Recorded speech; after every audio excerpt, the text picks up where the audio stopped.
Welcome, Congressman Posey and Mr. Patel. I'm Eve Samples. I'm the opinion editor. We're here at TCPalm with Larry Reisman and Isadora Rangel, members of our editorial board.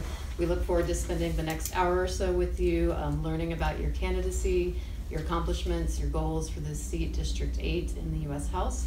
Larry's going to lead the questioning, and just a reminder that everything we discuss here is on the record, and we are in fact live on video. So with that, I'll hand it over to Larry. Thank you, Eve. We did a coin toss to start the process, and Mr. Patel, you get the first question. Over the past year, how much time have you personally spent in Indian River County? What did you do in Indian River County? What commitment will you make to ensuring that people here have access to the representative? Sure. So over the past year, I've been campaigning since early February. I've made my way to Indian River County and really tried to listen to understand the needs that our community here is facing. So I do live in Brevard County, and I know that this district represents all of Brevard County, all of Indian River County, and a portion of Orange County. And so I've held listening sessions here in Indian River County. I've knocked on doors down in every part of the county, so down from Vero Beach all the way up to Gifford. And so for me, the job of the representative is to truly understand the needs that are facing this community. What I can tell you from going around this district, some of the most important needs that we're facing here, much like in Brevard, it's healthcare. People are really struggling with that healthcare issue. They're not getting the care they need. The economy, when we look at this part of the district, we're looking at, across the nation, the fourth largest metro area in terms of wealth inequality in the country, the Vero Beach Sebastian area. So it's nearly the top 1% on average make 70 times what the average of the 99% make. And so we're talking about wealth inequality. And then in terms of the environment, the Indian River Lagoon, this is something that spans our entire coastal district, and we have to tackle that head on. And so the amount of time that I've been spending here really directly relates to what I've been doing with the campaign, and I intend to address these needs once I get to office. It's equally important. The needs of the folks who live in Indian River County are the same as the folks in Brevard County and Orange County. I will truly represent the needs of everyone in the district. Okay, so how much time have you personally spent here? I'd probably say, if you were giving me in terms of percentage of time with campaigning, about 30%, 25 to 30%. Okay. Congressman Posey, over the past year, how much time have you personally spent in Indian River County? What did you do here? What commitment will you make to ensuring that people here have access to the representative? Okay. Well, as you know, I haven't been free to campaign for the past year. I've been working in Washington, doing things that needed to get done. Any appearances that I'm invited to in Indian River County, we schedule at one time or another. We also have regular meetings that we attend to, from civic groups to neighborhood groups to business associations and businesses themselves.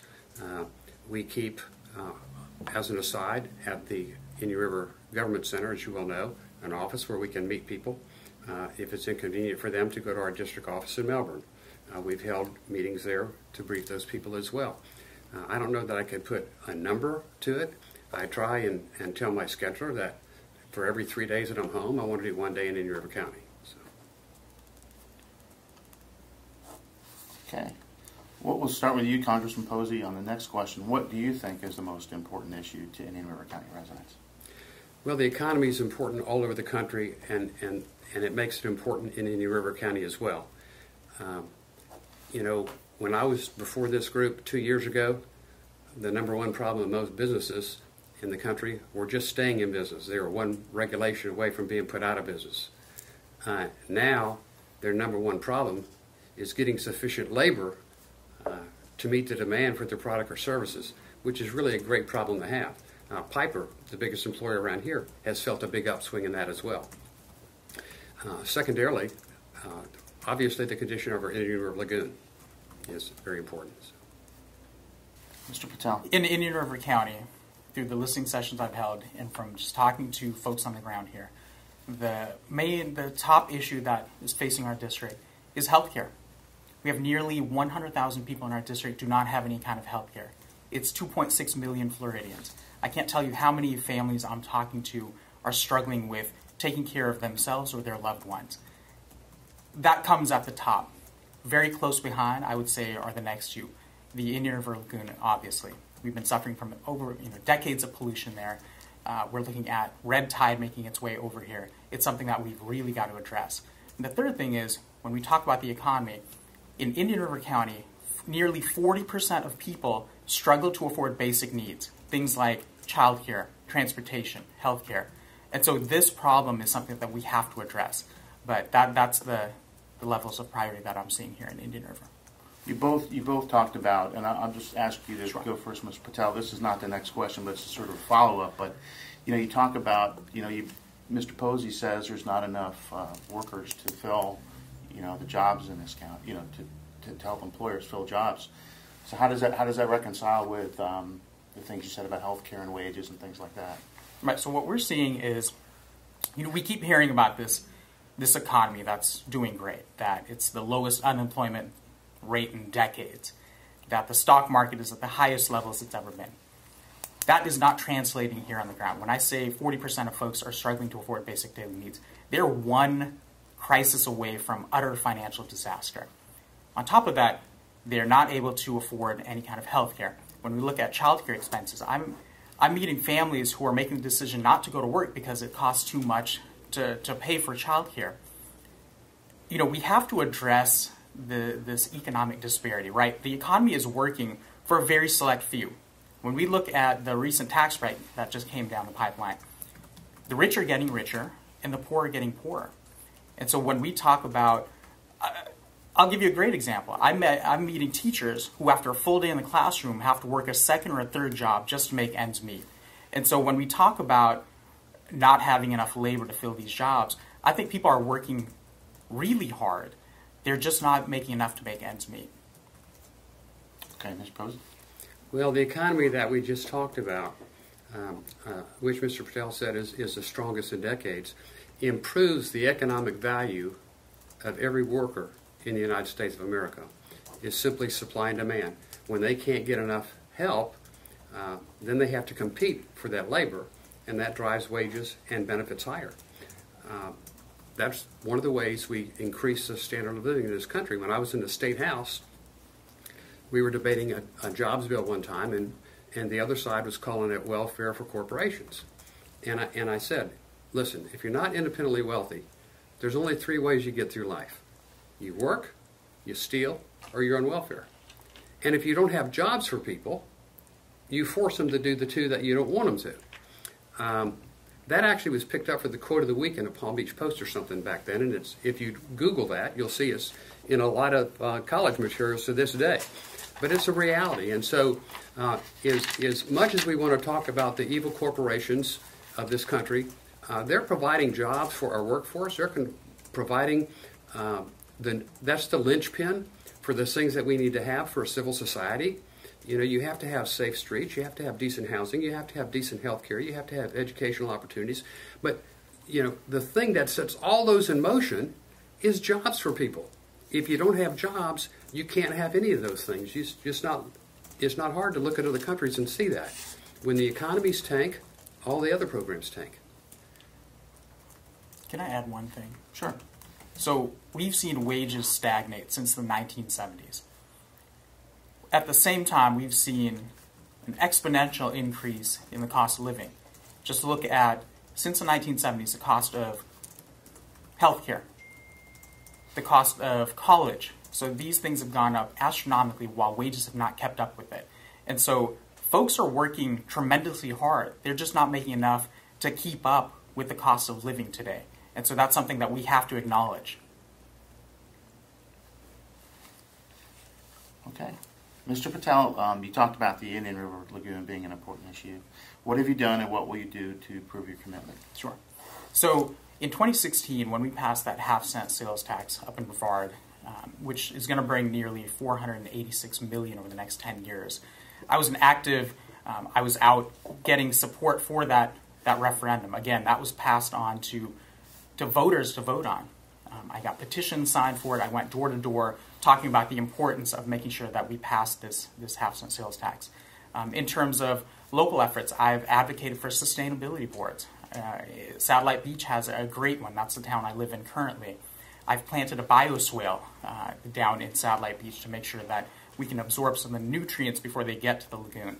And so when I look at the lagoon, a lot of my efforts have been around grassroots energy to say, look, this is an important issue, and for us to truly tackle it, we have to get the support from the people. As congressmen, I think I'll have a different avenue to tackle this problem. You know, when we look at the Indian River Lagoon, Chesapeake Bay, Tampa Bay, they experience very similar issues to what we're going through right now. They're actually on their path to recovery. We're seeing the grasses come back, the oysters, the crabs are coming back. And so what we need to do is replicate the successes that they've had and apply that to our own Indian River Lagoon. And we have to make sure that, you know, we do it now before we get to a point of no return. So when we talk about, you know, getting muck removal, making sure that we're restoring our seagrasses, getting oyster beds back in, making sure that we move our septic tanks that are lining up the lagoon, get them onto sewer. You know, one thing that we have to do is let's get some federal matching funds. You know, this community taxed itself nearly $486 million, again, over 10 years. There's no reason we can't be pushing to get federal matching funds to really amp up our efforts. Congressman Posey? Yeah, the question was, what have we done to help the lagoon?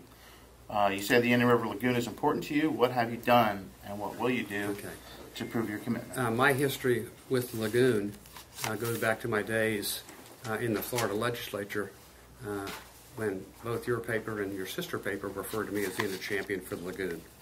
Long before I ever had any idea that I would ever run for Congress, I was active in helping to keep our lagoon as clean as possible.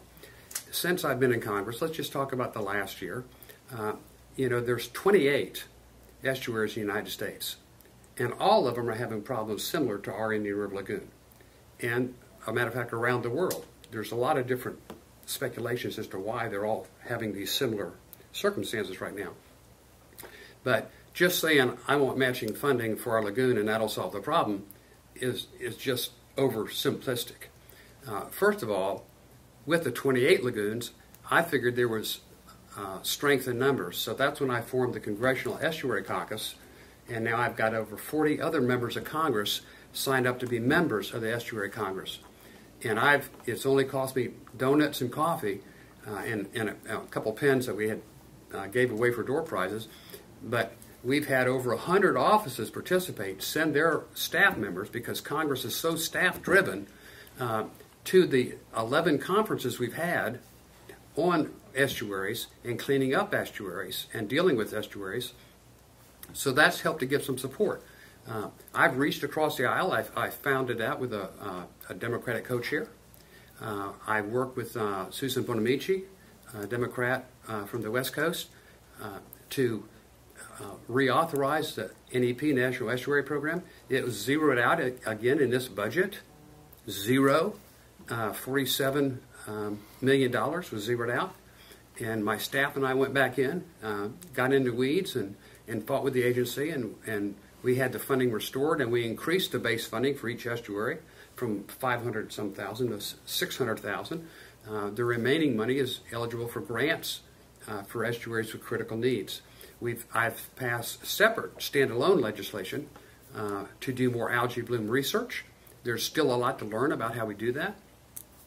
One of the biggest problems that we had in our end of the lagoon, and the lagoon's biggest enemy, is muck. We know that. It kills the seagrass, it releases toxins.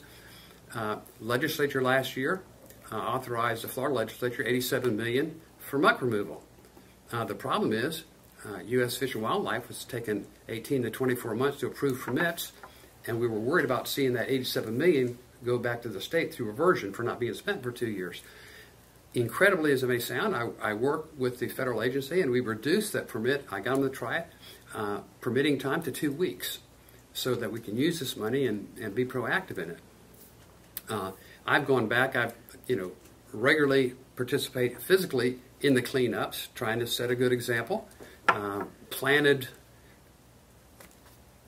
mangroves before I was elected to Congress, right around the period. So my history with trying to help this lagoon predates my interest in running for Congress, but it's helped me, being in Congress, a member of Congress, help our lagoon move forward.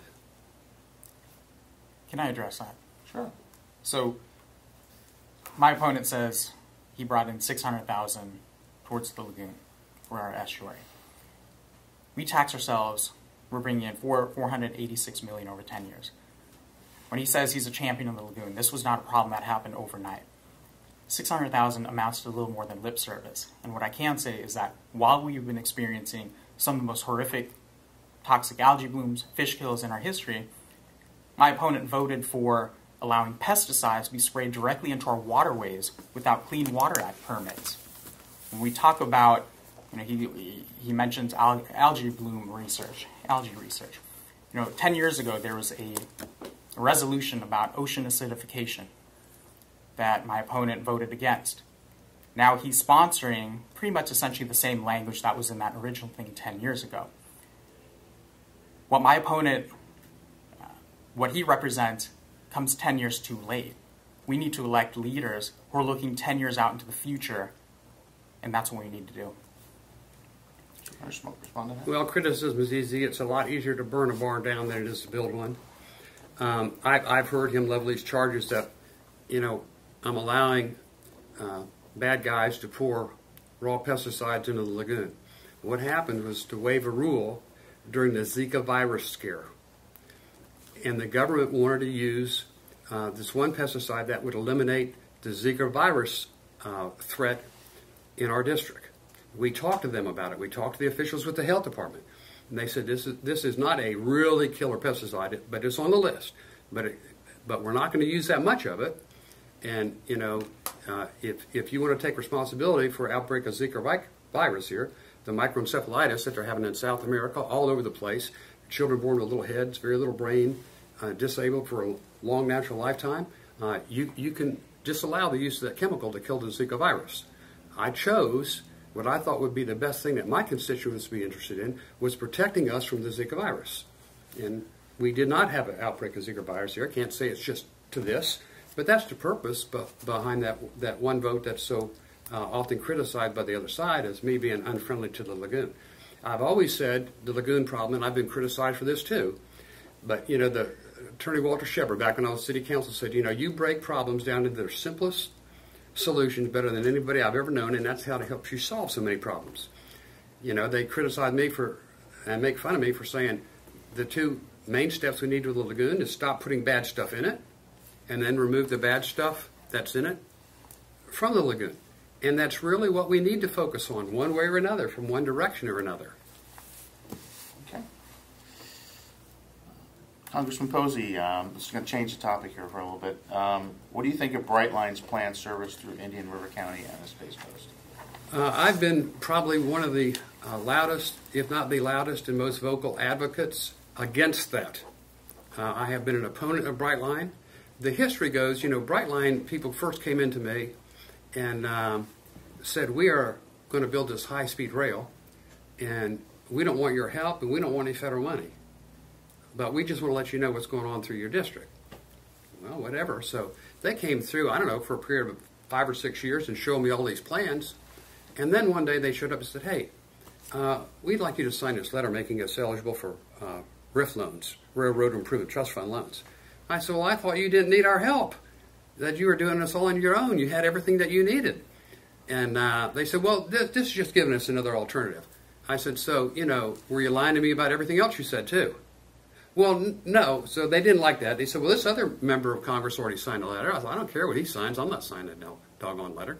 So when it became apparent that they needed outside help to pull this thing off, we started doing more research on it. Clearly, to Indian River County, it is a humongous safety hazard to health and safety of the population of people, which the federal environmental study did not take into consideration, and I begged them to, numerous stack of correspondence with the feds over that thing. You took everything into consideration except human beings, and that's what's endangered here. You run a train through this town 125 miles an hour. Then they tried to buy everybody off, well, we might stop in your town, or we might stop in your town. But they told me for 5 years, there will be no stops, or it's not a high-speed rail. People can fly from Orlando to Miami in an hour. We're already going to have enough problems getting on a doggone train that's going to take 2 hours. you know, and be more of a hassle. No, we're not stopping anywhere along the route, period. Don't even bring that up again. Now they're trying to convince people, well, we might have a stop to benefit you. I've tried to stop it with numerous letters. I think I've seen some of those things appear in your newspaper. I've tried to stop it on the floor. When we had the transportation bill come through, I had 3 amendments. You know, one of them would require that before you bring this high-speed rail through, you have a majority of the county commission in approval. Every Democrat voted against it, and enough Republicans for that to fail. The Bright Line did a full frontal assault, color brochures, everything, you know, in the chamber. I did another one that said, you know, this doesn't really meet the definition of a high-speed rail that you're getting the money for, and so we're going to have to ask the federal government to follow the law here and only fund it if it meets the definition, which it doesn't. To which time a member of Congress who's now in prison twice on the floor of the House of Representatives said, "Shame on you, meaning me, for trying to do the right thing here." So anyway, I see you're out of time, but I've been a staunch opponent of that, Larry. Okay. Mr. Patel? You know, when we talk about Bright Line or any kind of these infrastructure investments, we have to make sure that we've done the appropriate environmental studies, the impacts on the community itself. What are the public benefits that we're going to get out of that? So until we've done a thorough assessment, I don't think we shouldn't shove through any kind of these projects. We have to make sure we do thorough research into all of that. And so that's what I'm committed to doing. Sanjay, in the past 2 years, what are 2 things that have helped the community that you're most proud of? I'll start with my work with the local Democratic Party. So right around the 2016 elections, I was elected as a delegate to the DNC. I became elected as the state committee man for the local Brevard Democratic Party. In my position there, we actually built our local party to be a vibrant party again. You know, we knocked the most doors of any other local Democratic Party, any county party in the state of Florida.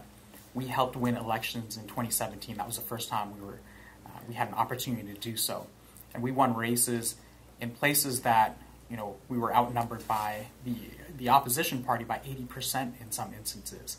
And what it proved was when we really return the power back to the people. What I mean by that is when we talk to our neighbors, when we say, look, right now we're so divided as a country, our politics are so divisive. If we can really reach out, talk to our fellow neighbors and say, look, what are the issues that are impacting you and how can we help you? We were able to really get that done, and so we helped elect the first African-American woman to the Rockledge City Council in its history. So I'm really proud of that work. The second thing I'd say I'm really proud of is in 2016 I traveled to Standing Rock 3 times in that year. So our Native American brothers and sisters were experiencing essentially a water battle, right? An oil company wanted to put a pipeline through Indian reservation land, and it was going to threaten their water supply. And so I went there and I stood in solidarity with our brothers and sisters there, because that water fight, even though it's, you know, halfway across the country, we can experience that exact same thing here in Florida. And so what we learned was, look, we can bond together and really tackle these issues that impact us, that impact all of us. And so that's a moment I'm really proud of. Okay.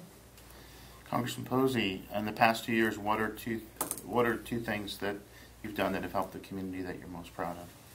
Well, legislatively, what we've done to increase our commercial space business and our national space business, as most people know, space is important to our national security.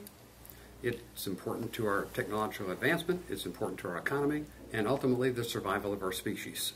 And so my space thing, some of which I told you about earlier, helping starfighters, and getting funding for our ground systems there. If you don't have adequate ground systems in place, you don't have any launches. And so I got a new launch center in the last budget for $20 million. This time we're starting to furnish that. Our launch tracking center there still had vacuum tube technology. Most people in my district are young enough that they don't even know what a vacuum tube is, and that's the technology we're using. But we've upgraded that.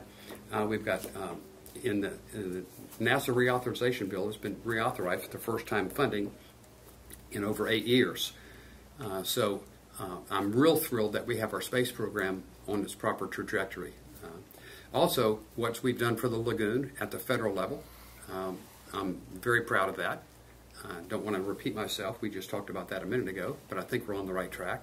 And in helping do that, I don't know if we ever sent you one of the little CDs we made for kids a couple years ago. It's the Lagoon song. We play it in the parade when we're in the Sebastian Parade down here. We play it and we have kids sing it, but it's a really cute song to bring awareness to the lagoon. We had some lagoon, we love our lagoon license plate made that just kind of help promote awareness of the lagoon.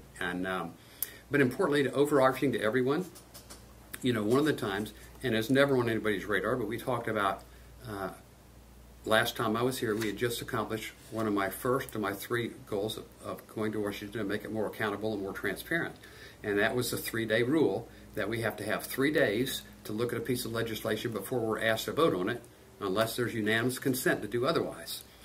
Since then, it's taken me 9 years to get the rule passed, fighting speaker after speaker to get it passed, but now it's in our rule book that they have to write legislation in comparative text so you can actually understand what the bill says. Speaker, majority leader, clerk, parliamentarian, everybody's fought me on this for 9 years. I finally got enough support from other members in the caucus and then on the floor to have it. In every state legislature that I know of, they write their legislation in comparative text. You pick up the bill, and what's new is underlined, and what's old is removed. They strike it with a hyphen. And people say, how could you read that 2,000-page bill in an hour? Well, it's real easy. I'm looking for the new language. I don't need to read the old language. You're not voting on the old language. You're only voting on what's underlined and hyphen. They hate that in Washington. In Washington, they give you a phone book, and they say, well, we've changed a couple numbers in here. We're going to tell you what they are, but you'll never be able to find them on your own, really. And that's true. I mean, I've poured 6 days over to read bills that I should have been able to read in 2 or 3 hours if they were in comparative text. That became a rule effective January 1 of this year. I passed it last year, but they said, well, we can't do it. We need time to do it. So finally it became effective January 1 of this year. They still haven't done it yet. I've had meeting after meeting with the parliamentarian, the House clerk, the majority leader, the rules chairman. They say, well, it's going to be a burden here. It's going to be a burden. I'm sticking to my guns. We've got to get that done. I'm really proud that I actually got it in the rule book. It'll be a big fight to keep it in the rule book. But, that's one of the reasons the Washington newspaper nicknamed me Mr. Accountability. Okay. All right, we'll start with you, Congressman Posey. If you've made one mistake the past 2 years, what would it have been?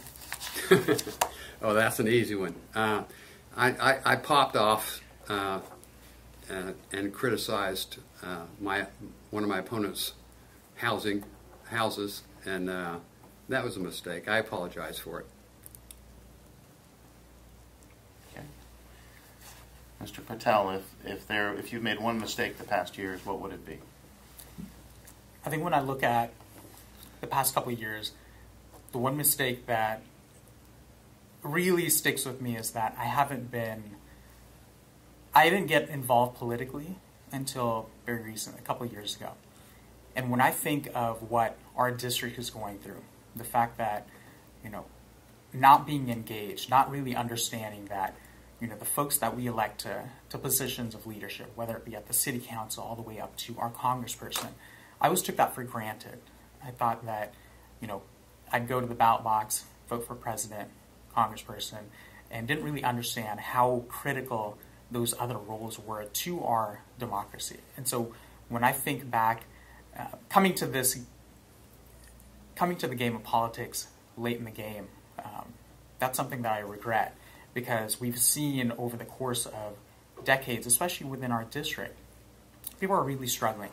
And so when I think of the fact that I could have done something different had I been engaged, and a lot of folks are now tuned in, thankfully, and I think we're going to see a lot more action. We're seeing a lot more younger folks coming into the fold to really make their voices heard. And so when I think back at that, that's probably the biggest regret I have. But I'm grateful, I learned and I'm here, and I want to make a difference. Okay. All right. Mr. Patel, how effective is our healthcare system? We talked a little bit about that before.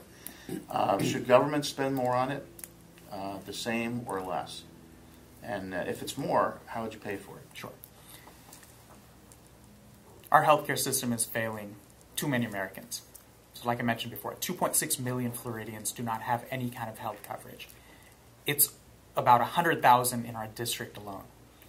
And when we think of the many thousands of people who do have any kind of health coverage, they don't actually go to the doctor because they can't afford the deductibles, the premiums, the co-pays. So first, I want to start with saying healthcare should be a human right in this country. We're going to be supporting a Medicare for all system. The way we pay for that, it's funny because when we look at the studies that suggest, there was a Koch brothers funded study that said it would cost $32 trillion over a 10-year period. We would actually save money by moving towards a Medicare for all system.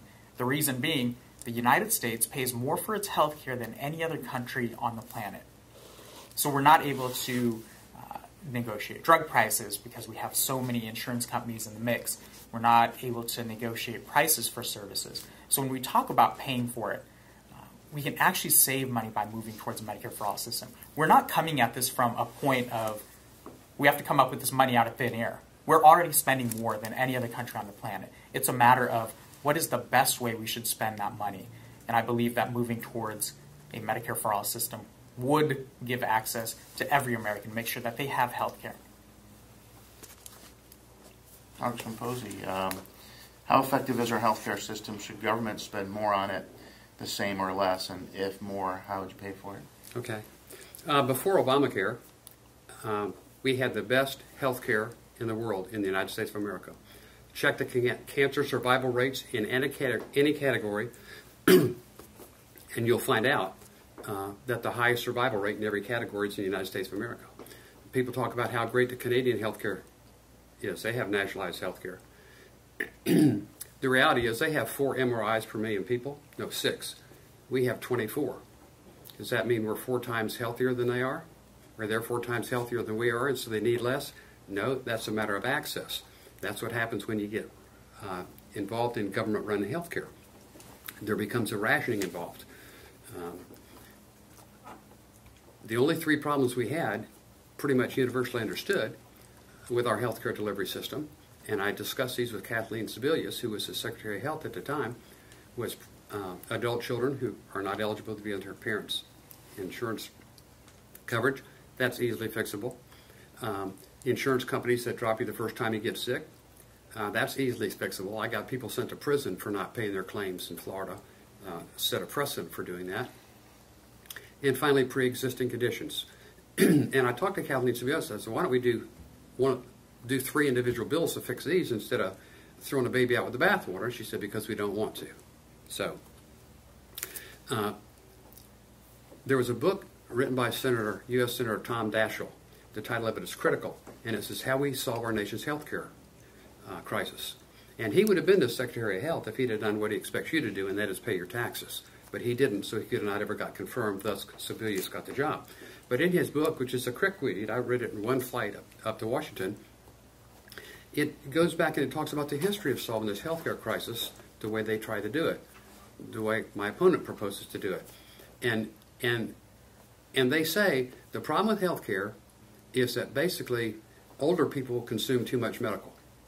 And so we have to change that. And they said we had legislation to have nationalized health care underneath Jimmy Carter. But we made a critical mistake. I'm paraphrasing here. We let people see what was in it, and a special interest, i.e. everybody that found out they were going to be covered by this, objected to it, and we lost all our support. So we had support to pass this underneath Bill Clinton, Hillary Care, if you remember that. We made the same critical mistake. We let people see what was in it, and they decided they didn't want this. The IPAP board, the Independent Patient Advisory Board, 15 people, unelected, not accountable to anybody, decide who and how much coverage anybody's going to get. So we fast forward up to the Obamacare program, which is an attempt to nationalize this stuff, as they're talking about. And we remember Nancy Pelosi's infamous words. We have to pass this so you can find out what's in it. And that's the truth. That's what Daschle alludes to in his book. The only way we're going to ever make this thing pass is if people don't know what's in it, is what he alludes to.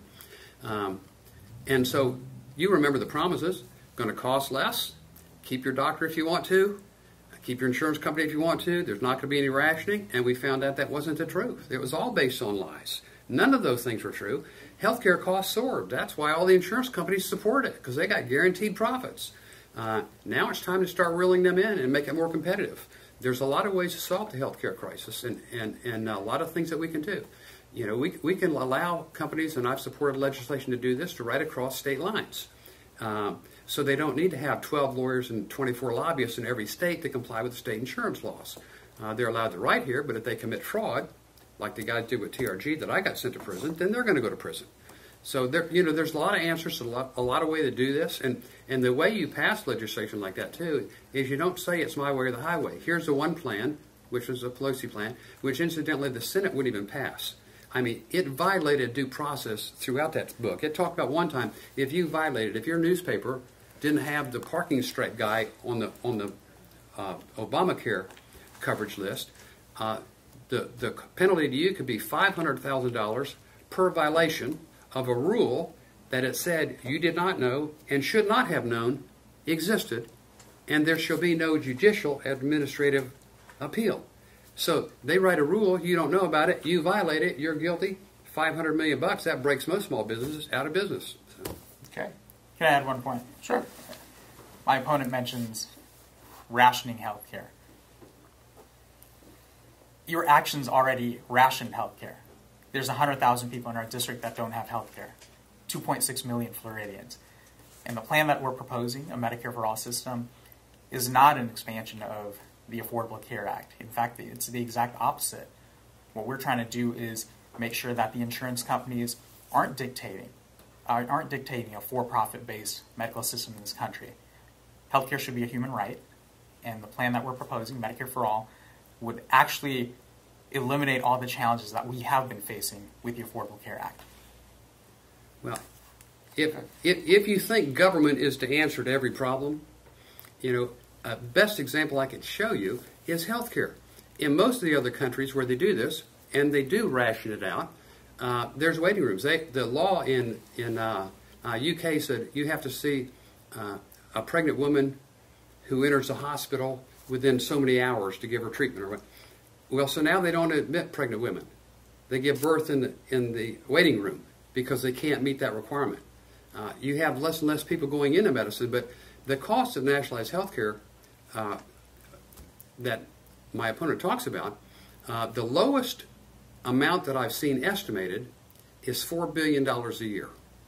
Now, that's more than the total revenue of the federal government today. It's a little over 3.5 is what we get from everybody's individual tax, everybody's corporate tax, all the gasoline taxes, every other tax. That's not even $4 billion. And that's the lowest cost I have seen associated with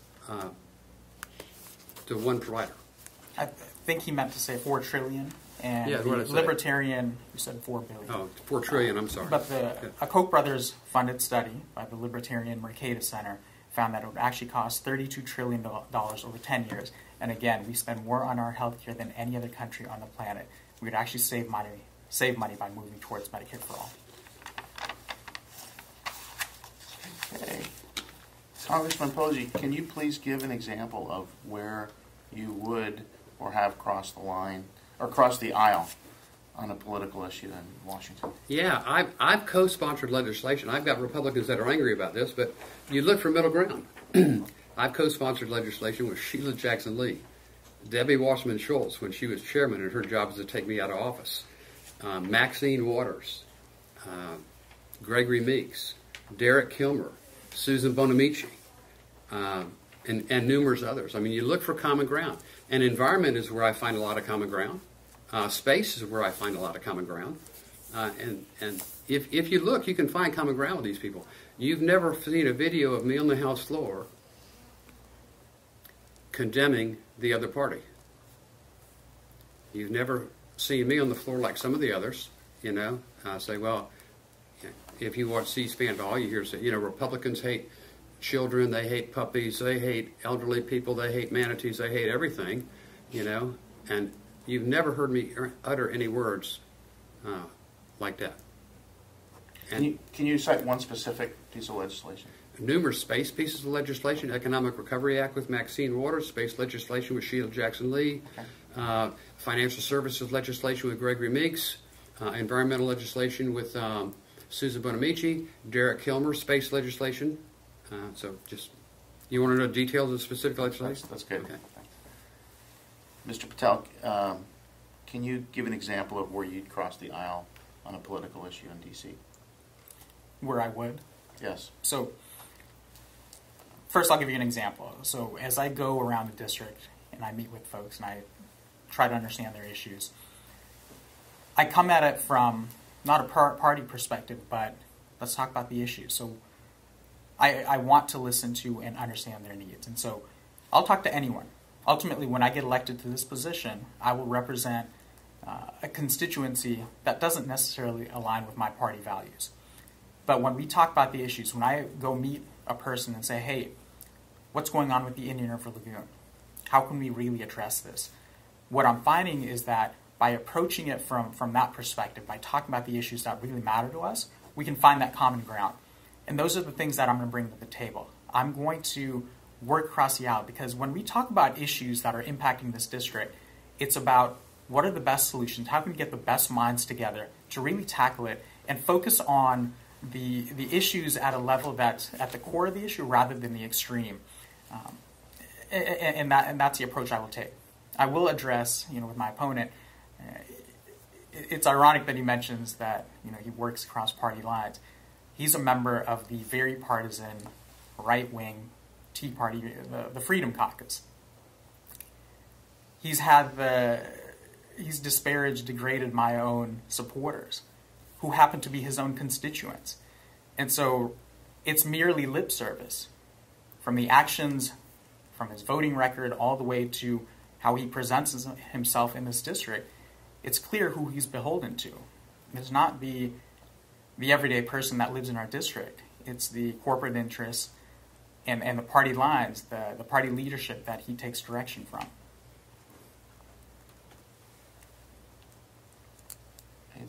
Yeah, that's the kind of stuff you hear in the campaign trail. That really says a lot about being bipartisan. Easier to burn a bar down than it is to build one. Somebody come rolling in here from Los Angeles or San Francisco and start telling us how we need to reorganize our community is just not all the right answers. Okay. You mentioned before, I think the question was that I asked, I don't know, I'm not sure I heard your answer specifically, but can you please give an example of where you'd cross the aisle? So an example. Sure. A good example is when I was supporting the half-cent sales tax. I went to the local Trump rally. So he came down to campaign at Melbourne Airport. I went into the rally. Clearly I wasn't a Trump supporter, but I knew that we needed to pass that half-cent sales tax. That shouldn't have been a political issue, a partisan issue. And so I went into that rally and I garnered support. I brought a team with me to make sure that we got those votes in place so we could pass that half-cent sales tax referendum. What about in Washington on the political issue in D.C.? What political issue in D.C., that's where you're going to go? Absolutely. What issue would you cross the line on? I think all of them. I think when we talk about our environment, for example, that shouldn't be a political or partisan issue. We have a lagoon that's turning toxic, and I'm going to work with my Democratic and Republican colleagues to make sure that what are the best solutions that we have that we need to really tackle and come up with those. When we talk about healthcare, right now, 2.6 million Floridians do not have healthcare. Again, it's 100,000 in our district. This is an epidemic across our nation. And so when we talk about these solutions, I'm going to propose a solution that says, look, this is how we can help the majority of Americans get the health care they need. Let's make sure they have livable wages. And so when we talk about these issues, we tend to focus on, well, that's a Republican idea or a Democratic idea. No, these are issues. We all have kids that are in the same educational system. We're all suffering from the same healthcare system. So I will work across the aisle to make sure that the focus should be on the issues. What are the best solutions? And I've built a career on that. And so that's where I intend to bring to Washington as well. Can I ask a point of clarification, Larry? I think Congressman Posey alluded to the fact that you're from California. Can you just clarify how long you've lived in the district and Sure. your local ties? Sure. I've lived in Brevard for the past 12 years in Satellite Beach. My wife is from Satellite Beach. Her family's been there for generations. And so we moved to Satellite Beach about 12 years ago. Okay, thank you. That actually leads to the next question. So that was one part of the question. But what year did you graduate from UCLA, and what have you done professionally Sure. Since that time, and then maybe tell us what you've done professionally since your career most proud Sure. So I graduated from UCLA in 1999. After I graduated with a degree in economics, I built a career in technology and strategy project management. So essentially, I worked for companies like Genentech, the social services agency of Santa Clara, and my role was I would come in, manage projects, and corporations would hire me to come in to say, okay, analyze what issue we're facing, whether it be a technology issue, a people, a process issue. I'd come in, analyze what the problem was, then come up with potential solutions, and then implement those. So essentially, I was a problem solver. And so when I think of that skill set, and eventually I started my own small project management consulting firm to do that work for larger clients. I eventually worked for the Bill and Melinda Gates Foundation, continued that work for Genentech as well. When I think of that skill set, I can't think of a better place to bring this problem-solving mindset than Congress right now. And so the past couple of years, I got involved in community organizing efforts. So I worked on different campaigns and causes, and so that's where I've morphed my career into. Okay, so is that what you do now? You community, or how do you make your living last couple of years? So for the past 2 years, I have actually focused my efforts entirely on volunteer efforts, so on community organizing, so working on causes and campaigns. So some things that I've been working on, again, I was the state committee man for the local Brevard Democratic Party. I led some efforts to get hurricane relief for Maria. We collected thousands in donations and supplies for that. I went to Standing Rock in 2016, 3 different times on those occasions. And so I've really been involved in the community to really give back and focus my efforts on service. So what's your source of income the last couple of Right now it's on savings and retirement. Okay. All right. Congressman Posey, I have just sort of a similar question, but what are you most proud of in your 5 terms in office? Kind of the things we just talked about, and lengthy list of accomplishments, but moving forward, consistently moving forward, and I think, as it was summed up by your sister newspaper last year, I do a good job of representing what's on the minds of my constituents. You can't ever please everybody all the time, and if you try, you won't please anybody any of the time, but you do the right thing, and it's what most of your people expect of you. I didn't get to think about how long I lived here. Okay. How long have you lived here? You know, I've lived here since 1956. Okay. And this is where I grew up. This is where I went to school. This is where I met my wife, where I was married, where we chose to raise our family, where I started my business. It's been good for us. I've been deeply involved in my community. I'm a past president of Kiwanis Club, inducted into their Legion of Honor. I've been on high school advisory committees, academic and vocational, long before my kids got there and long after they left. Elementary school and middle school PTA and advisory committees. Been involved in my church, formerly a trustee, youth leader, chairman of Pastor Parish Relations, very involved in Civilian Military Relations Council, coach girls softball in Little League, sponsored personally, financially, over 100 teams, leagues, or other youth activities. So I've been here a long time and have deep roots and commitment. And I think that's important for any candidate to show the nature of their heart before they decided to run for office. Okay. I think the people want to know, have you exemplified not only a willingness to serve others, but the ability to serve others? And I think I've done that, and I thank my constituents for that privilege. One of the things that Governor Scott has done is criticized Bill Nelson for being a career politician. You've been in office for, 25 years? More than that? Tell me a little bit about how you differ from Bill Nelson. City council is a part-time job. I was on the city council for 10 years. I got completely out of politics for 7 years, promised my wife I'd never run again. She finally said, "I'm afraid you're going to have a stroke looking at what they're doing. you know. I'd just soon you have a stroke doing something about it. So I ran back after the absence for the House representative, which is considered a part-time job. Went to the Senate for 8 years, which is considered a part-time job and pays part-time job. So Congress, the last 10 years, has been my first full-time government job, actually. So I look at it as having earned the voters' trust the old-fashioned way. I'd worked for it, and they see a history, a track record. I mean, I remember on a athletic sports support committee that I was on one time, and it was funny, the guys from California. A new guy comes rolling in from California and says, "You're doing this all wrong. Don't elect him president of the tip-off club. Let me. I'll show you what we did in California. I'll put this thing in the road." You know. And so they did, and he flopped it, and everybody dropped out, and the thing went to pot. You know, they had people that had proven themselves. They'd gone to the chairs, had earned, you know, they were secretary, they were the treasurer of the club, they were the vice president. And then one new person comes in, so I'm the, you know, greatest thing that there is, you know. Knock everybody else out of the way. I'll make dramatic changes in this, you know.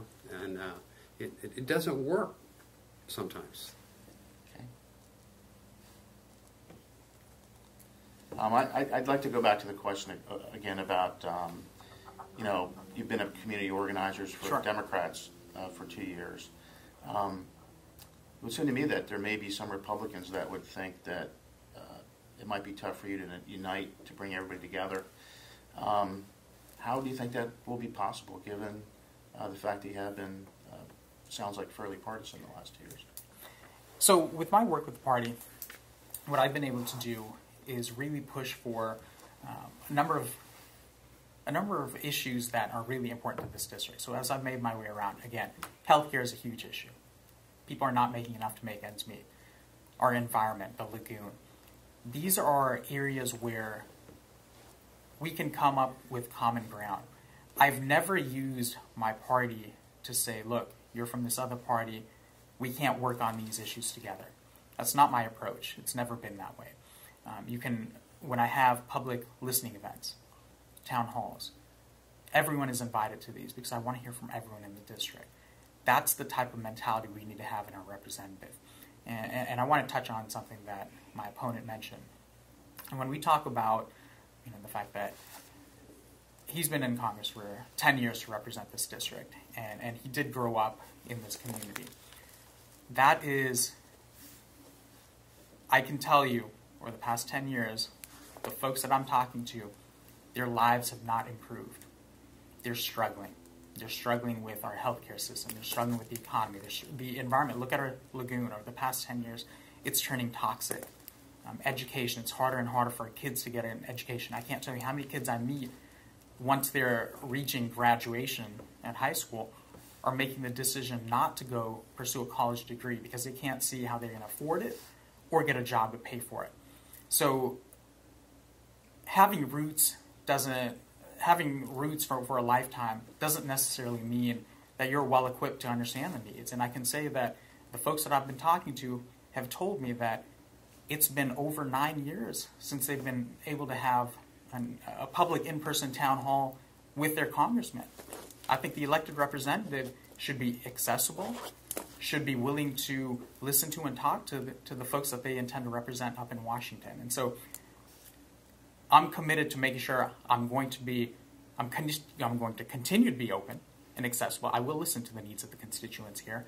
I'm not taking corporate PAC money in my campaign. That's something that resonates across party lines. For too long, people have felt that money in politics has really corrupted our politics of today. So while my opponent has taken $2.5 million in corporate PAC money, I refuse to take any of it because at the end of the day, we should be representing the people. And you can't do that if you're beholden to any kind of special interests. And so that's what I bring to the table. I will be able to work across the aisle, regardless of your party, because I believe that before party, we're all American. And let's tackle those issues together. Okay, Larry. So much of this working across the aisle, when you say anybody that's in the Freedom Caucus is in the fringe, he apparently has never read the purpose of the Freedom Caucus, and it's to be the voice that the American people feel they're missing in Washington. And part of our role is to try and stop the generational theft that's going on of our next generation. I've heard these complaints about me having live town hall meetings regularly from his people that are all over my social media with criticism and foul language all the time. And the fact is, in 08 and 09, I started having town hall meetings, and each town hall meeting got bigger and bigger and bigger. The last town hall meeting we had, the biggest venue that we had in Brevard County to have this thing indoors was the Maxwell King Center. With overflow, it accommodated 2,900 people. Florida Today covered the event. They had on the cover pictures of people around the building with umbrellas. It was a stormy, thunderstormy day. People came with umbrellas, lined around the building to get in. We still turned away over 1,000 people. I got 13 standing ovations, and so it's not like I'm afraid of a crowd, by the way. But you have to have these events indoors for security purposes, obviously, and it's become so toxic now. But anyway, so we said, well, where are we going to hold a place? We got people here that 1,000 people got turned away. They're not happy with me that they got turned away. What do we do? And so staff said, look, they've come up with this new thing, this teletown hall. Instead of 3,000 people, you can have 10,000 people or 15,000 people, and you can have a couple of them a month. You don't need security. You don't need rent. You don't need lights. You don't need volunteers. It just takes you getting on a computer, and we dial them up by regions, by zip code. And I thought, hey, that sounds like a really good idea. So we've had, I can't imagine how many of these things, but we've had, numerous ones, and talked to thousands and thousands of people. And instead of the live town halls where we put things in the fish tank and have my wife draw them out, and we do 12 questions.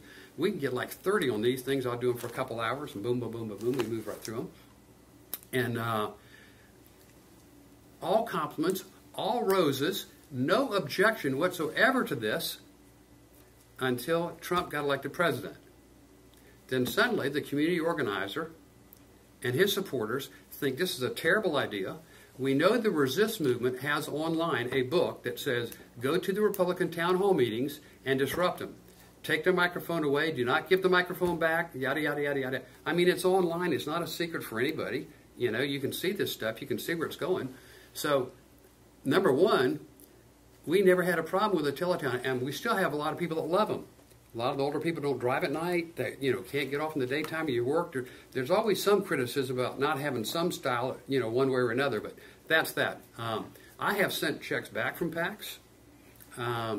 I don't know how many PACs have sent him checks that he sent them back. I know he kept the union money, which is similar to any other business PAC. Okay, I have to address that. So the teletown halls, I can't tell you how many folks have expressed to me the fact that the teletown halls, they're announced sometimes as they're going on. People don't know when they're happening. People get disconnected. There's a lack of transparency there, right? So if you have a question on the town hall, I can't tell you how many folks have told me that they just get cut off. The call just gets dropped. And what's funny is, my opponent is mentioning it's about access. There's no reason you can't have in-person public town halls and teletown halls and online forums. And so let's do it at the ballpark. In Vieira, there's a great stadium right there. And he said, open air for security reasons. I can tell you how many Trump had his rally at the Melbourne airport. I can tell you there were probably tens of thousands there. The venue is there. It's just a matter of having the will and the courage to really stand up and say, look, I'm here for you. And I think that's what the people want. Right now there's such a disconnect. And I'll address the union right. I did get a union check from the International Brotherhood of Electrical Workers, and I got one from SEIU. So those are two unions. And for me, those are not corporate PAC money. It's not corporate PAC money. The reason I took that money from the unions is right now, unions are fighting for workers' rights. Right now, people are not making enough to make ends meet. The values align with, we've seen such a disparity in policies that have been going towards the wealthiest businesses and billionaires on the planet. What the unions are fighting for are a strong middle class in this country to thrive again, and I'm in support of that. And so I did take that money. Okay. I do have a question. I want to follow up on something Congressman Posey said. Part of your philosophy on the lagoon is to stop putting bad stuff in it. That's half of it, you said. So I'd just like you to assess how well we're doing on that in Florida. I think there's a case to be made that we're falling short, and whether that's a state role or if the EPA should have a role in that. If so, what should that be? Good question. We've made tremendous progress. As the plight of the river has become more obvious to people, and more people have become aware of it, and I think in large part we stopped putting bad stuff in it. The biggest problems that we have seen is collapse of municipal infrastructure. When a sewer pipe or a lift station gets overloaded and burst, as we had in some of the storms, and they've dumped over 1 million gallons of raw sewage into the lagoon. That is the most serious problem. It takes, tons of cure to change the effects of those things. Most of the cities, and I assume you spend a lot of time working with Satellite Beach to make sure they don't keep dumping raw sewage into the river, but most of the cities have moved from emitting any water into the river. They've done deep well injection, they've done other things, but we still have this infrastructure that is failing, and it fails in a number of cities. I've talked to the EPA administrator, Andrew Wheeler. It's one of the things that I've talked to him about. And we're anticipating the program that by mid-June there will be a $5 billion fund that will be specifically set aside for municipal infrastructure improvements. And the plan is for it to be a 30% cost of upgrading failing infrastructure. Basically seed money with that 30% in cash. Just about any municipality should be able to finance the other 70% to replace their infrastructure so we don't get the raw sewage flowing into the lagoon. Apart from sewage, do you see an issue with pollutants entering the lagoon from agriculture or development, other sources, just briefly, and then I want to give it to Mr. Yeah, there's a lot, and it affects your end even more what's going on with Lake Okeechobee. And I've discussed that numerous times at the Corps, and when Kurt Clausen first got there, I was one of the few people that got on board with Kurt. Everybody said, well, it's not your coast, and the Hoover Dike is not your problem, but it really is. It's everybody's problem. And I've been co-sponsored legislation to fix that. I've been with the Corps engineers many times, and they think without being able to repair the entire 142-mile dike, which is dangerous, and it's have to keep the level low. That's why they let that terrible outflow into our lagoon, is because they couldn't raise the level inside the dike in Lake Okeechobee any higher without fear of it bursting and drowning people that live around there. And so we've worked with the Corps, and I believe pretty soon we're going to have another reservoir that will be a whole lot less expensive. They feel surely that that's on track as well, to retain more water and clean it before it gets released. Thank you. Mr. Patel, are we doing enough to stop putting bad stuff in the lagoon and other waters? We are not. I'll start with saying, with Lake Okeechobee, right now the sugar industry, we're not allowed to let that water flow south from Lake O, and it should be flowing south. We've got to let that river of grass filter that water. Right now we're sending discharges both east and west, so the agricultural practices have a lot to do with it. My opponent did take $50,000 in big sugar money, and so when we talk about, Florida actually passed an amendment to say let's buy the land south of Lake Okeechobee. Due to our governor, we weren't able to do that. If we look at our own Indian River Lagoon, we still have septic tanks. Obviously the Save Our Lagoon referendum plan is tackling that. We are starting to see conversions over to sewer, but that problem is still there. When we talk about our infrastructure, we're tackling issues as they become problems rather than really foreseeing what we can do in the future. And so when we talk about our failing stormwater, wastewater systems, that unfortunately when we do have these larger hurricanes or storm events come through, they put such a burden on our infrastructure that unfortunately sometimes they do have to let these discharges into the lagoon rather than let that seep up into people's homes. That's a decision that the municipalities have had to make, unfortunately. What I want to see is, let's tackle the issue long term. Why are we tackling issues that become problems, whereas we should be rebuilding our country's infrastructure on entirely renewable and sustainable energy, like many other countries are already doing. Let's support a Green New Deal in this country.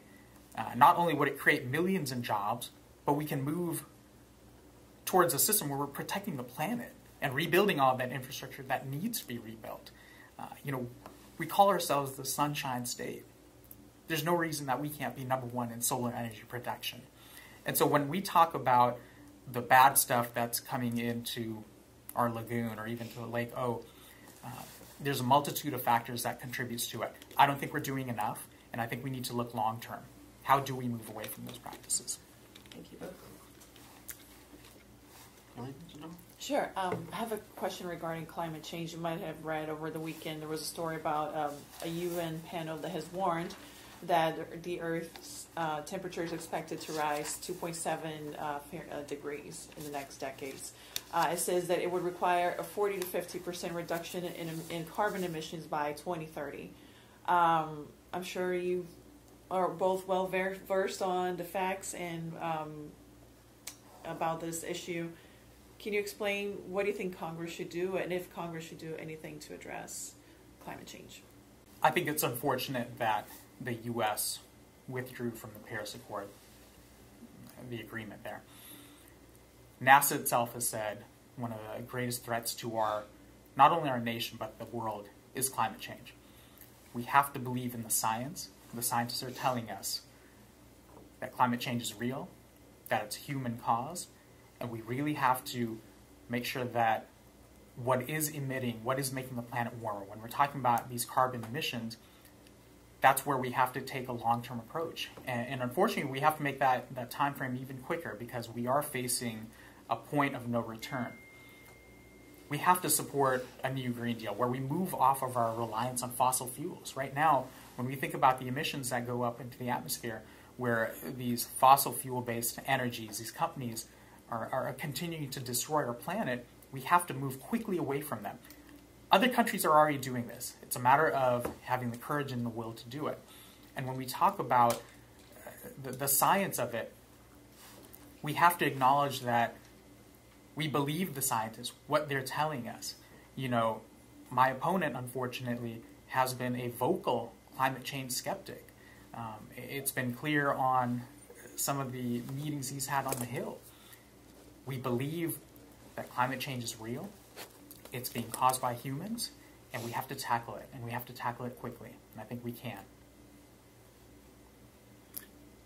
Well, I appreciate you saying skeptic because you've been calling me a denier before, and skeptic is a lot closer to being accurate.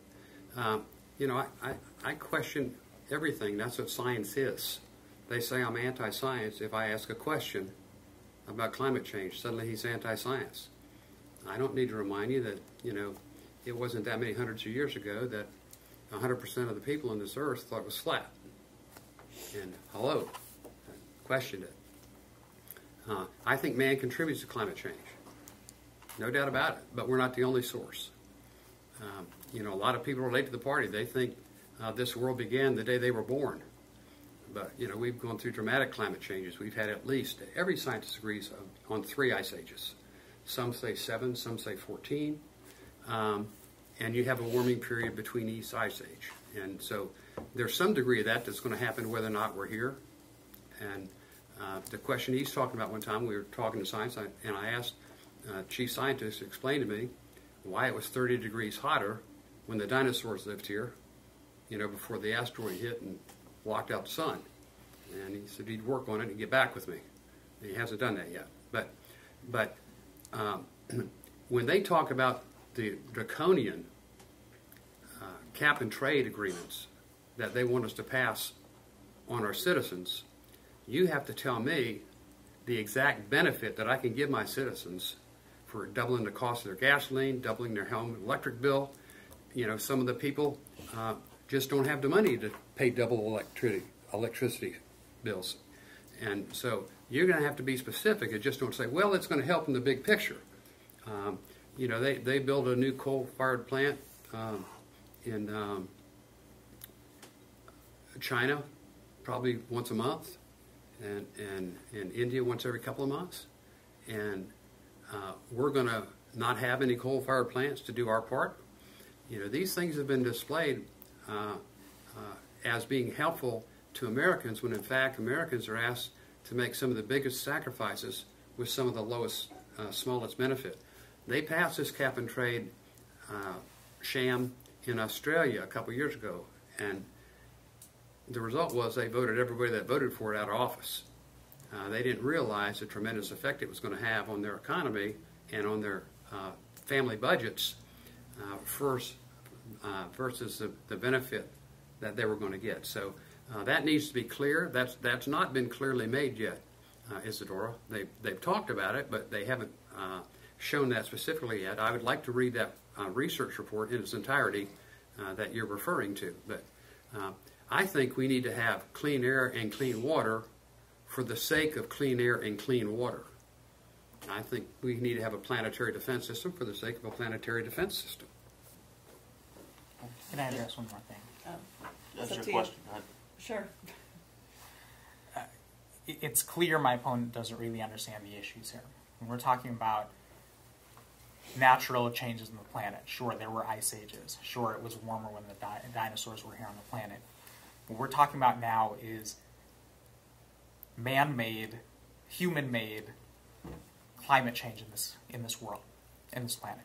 And so when we're talking about, when we're talking about the hottest that the planet has been in 400,000 years, when we're talking about the number of carbon emissions, the fact that the planet is looking at 2.6 degrees getting warmer, when we're looking at 2 feet in sea level rise before 2050, this isn't some natural phenomenon that's happening. We are contributing to it.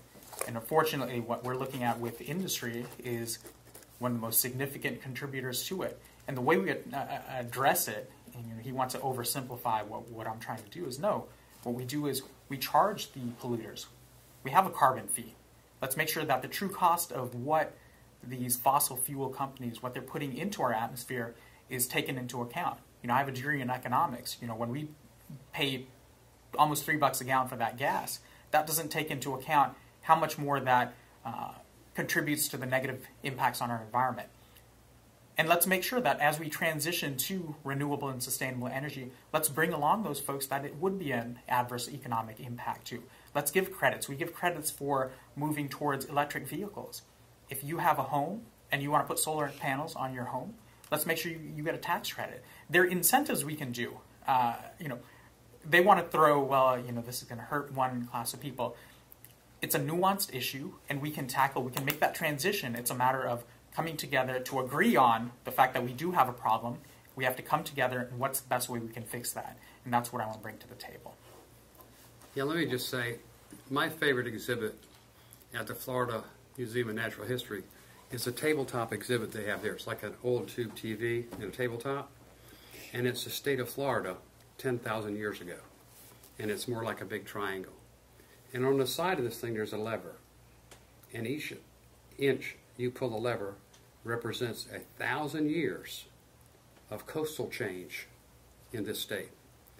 And as you pull that lever 10 inches for 10,000 years, you see our state get dramatically smaller.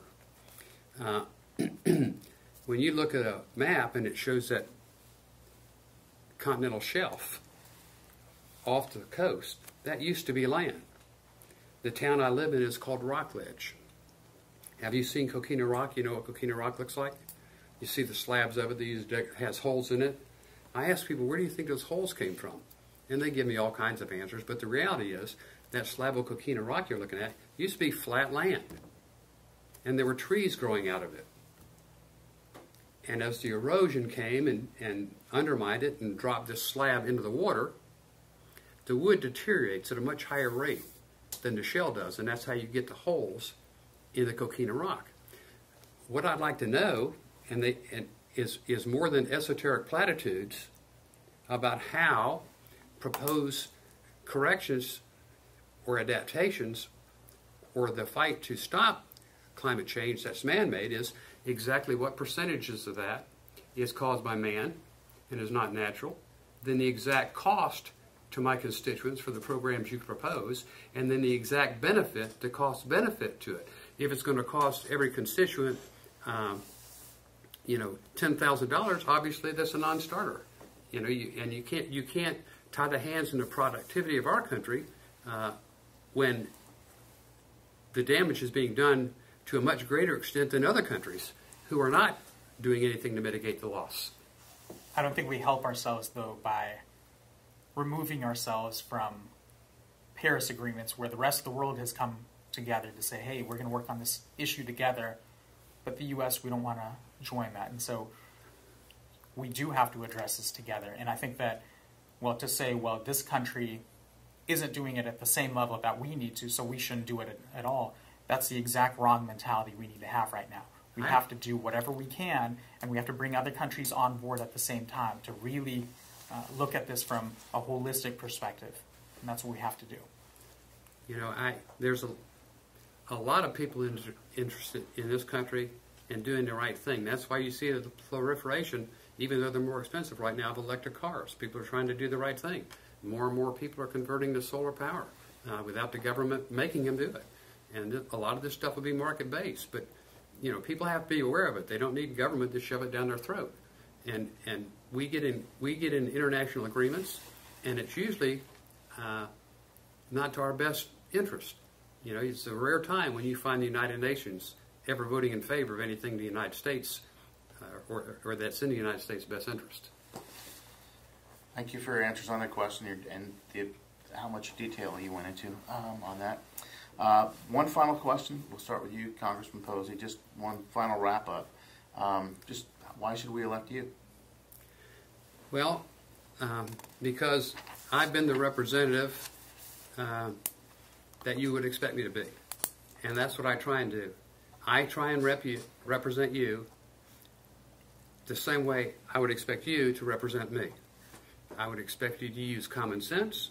I would expect you to discern common values. I would expect you to be above board. I would expect you to be transparent. I would expect you to advocate for those things. As I said, this is where I grew up. This is where I've learned. This is where I've been formed by this community. Never bounced a check. Never beat anybody out of a bad debt. Never filed a bankruptcy. I'm transparent. I'm proud of where we've come. I'm proud of what I've accomplished. And I would like the opportunity to continue to do that. I feel blessed. Thank you. Mr. Patel? I'm a first-generation immigrant to this country. And when I think of the opportunity that I was provided to be able to go to college, my dad has a high school diploma. My mom wasn't allowed to get hers. I was able to make a life for myself. Me and my siblings all got to go to college and build successful careers. So when I think of the story of the American dream that a lot of us come here for, I'm fortunate to have been able to achieve that. And when I see what's happening in our district, where people are really struggling to make any kinds of ends meet, they're struggling with healthcare, the economy, with education. We're looking at the lagoon turn toxic. We've had, for the past 10 years, a congressperson who all of these things have been declining for folks in our district. On top of that, the people who are in power, who are supposedly there to fight for, to represent them, aren't listening to them. They're not available. They're listening to their corporate donors. And so for me, it's really important that our district deserves real representation in Congress. I will always make myself available. I will listen to and fight for the needs of this district. That's something that I'm proud to say. And we need someone who is in touch with what's happening here on the ground. It's become very clear that my opponent over the past 10 years doesn't really represent that. He's out of touch with the needs of our district. I know what it's like to go through financial difficulty. I know what people are going through when they have to make decisions about, do I pay the rent this month or do I get to pay for my kids, my kids' lessons? What I will bring to Congress is transparency, openness, and a willingness, a commitment to work hard. When I think of that American dream, I want to make sure that that's restored for every single person in our district, in our country. And so that's why I think you should vote for me on November 6th. Thank you. Appreciate your coming in, both of you. Thank you. Thank you. Thank you very much.